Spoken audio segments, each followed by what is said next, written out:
So the mystery of the livyathan, and the more I think about it, I'm just totally bewildered by it, and I'm still looking for a few answers. But we left off actually, and someone WhatsApped me when I mentioned and I compared the blue whale to the livyathan. So someone asked me, Gavaldik Kasha, his name is David. He said like this: what do you mean? In Chazal, you see that the livyathan is going to be kosher, because that's what we're going to have in this other Mashiach. Now, in truth, it's not so simple. One of the most literally dumbfounding midrashim that you'll ever see is a Tanchuma in Parsha Shmini, and there it describes a famous battle that's going to take place between Shor HaBaal and the livyathan. And it describes the whole battle, how they're going to kill each other in order to make sure that there's a kosher shchita, which is actually the sugya right now that they're learning in Chulin. But if you look at the midrash there, it says, one of the most powerful statements, it says, "V'chi ichbas leila HaKadosh Baruch Hu." Do you think HaKadosh Baruch Hu cares if you're going to eat kosher? Which of Noachim Zechron used to always say, you think God cares if you eat kosher? Lo nitnu ha-mitzvos ela letzarfus habriyos.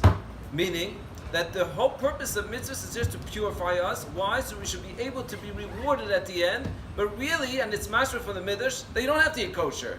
Meaning, yeah, now we have to eat kosher. But the purpose of kosher wasn't because Hashem wants us to eat kosher. He cares if you eat kosher or not. You know, a lot of times you have a non-from person, how could this Baruch Hu cares if I'm eating kosher or not? You think if he cares, I'll put on 12? And the answer is, as Rav used to say, dumbbell. That's what you say, dumbbell. You think he cares? No! You should care. Because why? Because the Rebbeinu Shem B'etzem, the only reason why he cares is because he wants to reward you.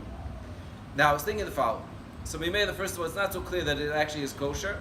And the famous joke is that the reason why there's going to be also fish in the Sudas of the Mashiach is because not everyone's going to trust the Ashgacha.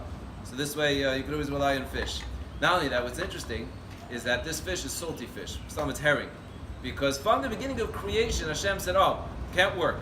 This world can't have the two Livyathans. So he killed the Nekeva, salted it, and kept the male around.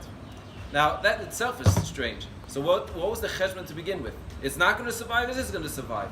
Elamite, so this is my chiddush. I think, Rebbeinu Shem gave this to me, the following. The Maharal says this is the favorite creation by the Rebbeinu Shem. His Ratzah, that's why he plays. The Gemara says he plays for 3 hours. Right? This is his, whatever. This is his game that he plays for 3 hours a day with the livyathan. What's pshat?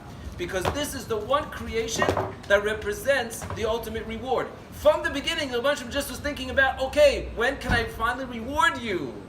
So we made it, that's why it's the favorite by the Rebbeinu Shem. And it represents such a ahava, the Rebbeinu Shem, that, I care, I want you to go through mitzvahs and go through this journey, and it's going to be difficult, but at the end of the day, I want to give you the best meal in town. This is Livyathan.